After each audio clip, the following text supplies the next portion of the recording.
صہیونی فوج نے global smooth فلٹیلا میں شامل پولینڈ کے آخری امدادی کشتی کو بھی روک لیا.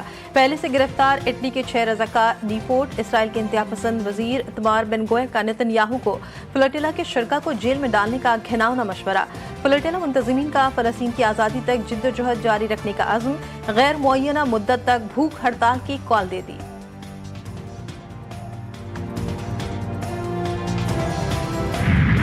گلوبل سموتھ فلوٹیلا پر اسرائیلی حملہ. پاکستان سمیت دنیا بھر میں احتجاج. اسرائیل کے خلاف نعرے. جرمنی، فرانس، برطانیہ اور دیگر ممالک کا اسرائیل سے عالمی قوانین کی پاسداری کا مطالبہ. اٹلی میں ملک گیر ہڑتال میں 20 لاکھ سے زائد افراد شامل ہوئے. اقوام متحدہ کی نمائندہ فرانسسکا نے اسرائیلی کارروائی کو غیر قانونی اغوا قرار دیا. کراچی، پشاور اور کوئٹہ میں بھی مارچ.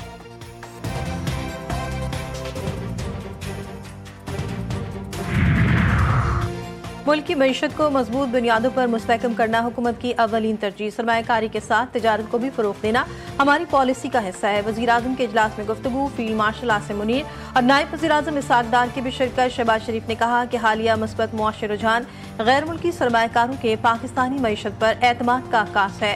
پاکستان کو خطے میں سرمایہ کاری کا پرکشش مرکز بنایا جائے گا.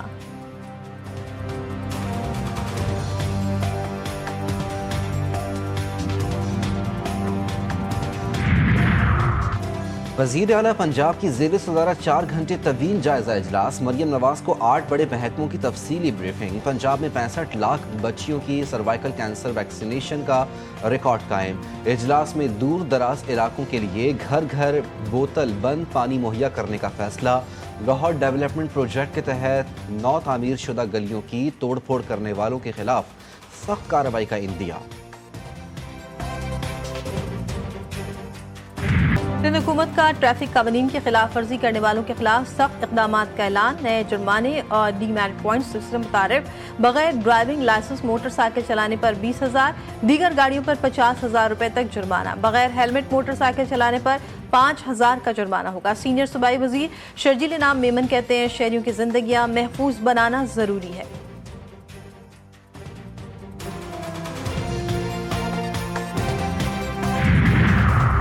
کراچی کے شہری ہو جائیں تیار. ڈیری فارمرز ایسوسی ایشن کی منمانیاں. دودھ کی قیمت فی لیٹر 80 روپے اضافے کا اعلان. صدر ڈیری فارمرز ایسوسی ایشن نے کہا 11 اکتوبر سے فی لیٹر دودھ 300 روپے میں فروخت کریں گے.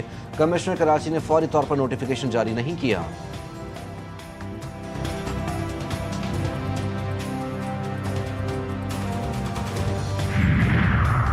شکارپور میں المناک سانحہ. تیز رفتاری موت کا سبب بن گئی. بائی پاس روڈ پر مزلہ بجلی کے پول سے ٹکرا گئی. 5 خواتین سمیت 7 افراد جاں بحق، 7 شدید زخمی.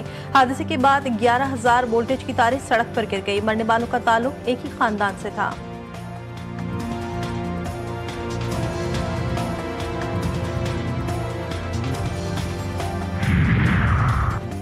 D G I S P R کا Kinnaird College for Women University کا دورہ. فیکلٹی ممبران اور طالبات نے استقبال کیا.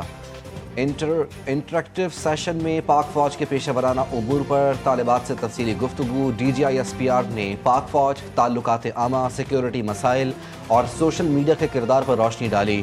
فیکلٹی اور طالبات کی جانب سے D G I S P R کی آمد کو خوش آئند قرار دیا گیا.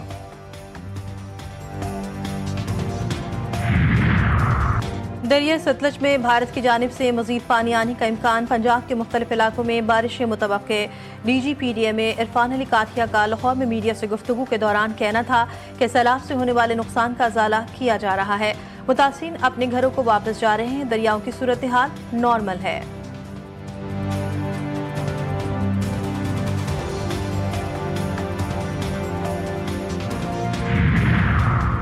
بحیرہ عرب میں ڈپریشن شدت اختیار کر کے طوفان میں تبدیل. طوفان شکتی کراچی سے تقریباً 360 کلومیٹر جنوب میں موجود. محکمہ موسمیات کے ٹراپیکل سائیکلون وارننگ سینٹر کی جانب سے 6ٹھا الرٹ جاری. کراچی میں آج کہیں کہیں بارش کا امکان. ماہی گیروں کو 5 اکتوبر تک گہرے سمندر میں نہ جانے کی ہدایت.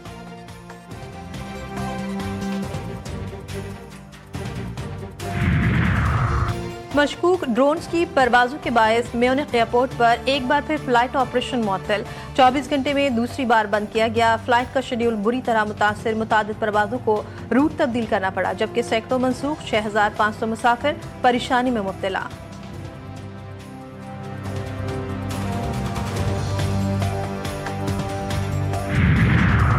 مانچسٹر میں یہودیوں کی عبادت گاہ پر حملہ، ہلاک ملزم کی تفصیلات سامنے آ گئی۔ برطانوی پولیس کے مطابق ملزم شامی نژاد برطانوی شہری اور ریپ کیس میں ضمانت پر تھا۔ ملزم تشدد، مذہبی خیالات کا حامی تھا۔ شامی سے تعلق رکھنے والے جہاد الشامی کو 2006 میں برطانوی شہریت دی گئی تھی۔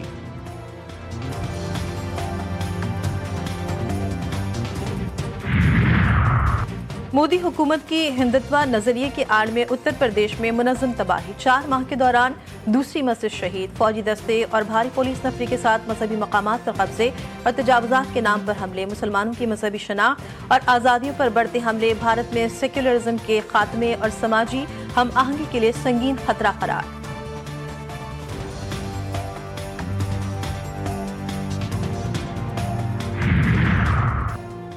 بھارت ایک اور عالمی ایونٹ کی میزبانی میں ناکام، نئی دہلی میں پیرا اولمپکس کے دوران آوارہ کتوں کے حملے میں جاپان اور کینیا کے کوچز زخمی، کامن ویلتھ گیمز کے دوران بھی بھارت ناقص انتظامات پر تنقید کی زد میں رہا تھا۔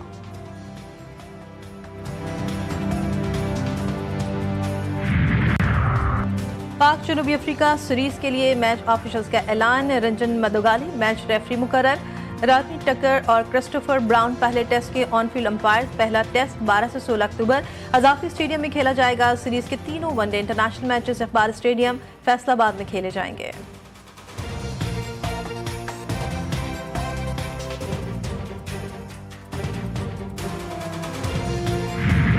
پشاور کے تاریخی آثار میں 250 سال پرانا کنواں بھی شامل، جو اپنے ٹھنڈے اور شفاف پانی کے باعث کبھی سرد چاہ یا ٹھنڈی کھوئی کے نام سے مشہور تھا۔ کنواں خشک ہو گیا، اس کے آثار آج بھی موجود، قدیم خد و خال آج بھی اصل حالت میں محفوظ ہیں۔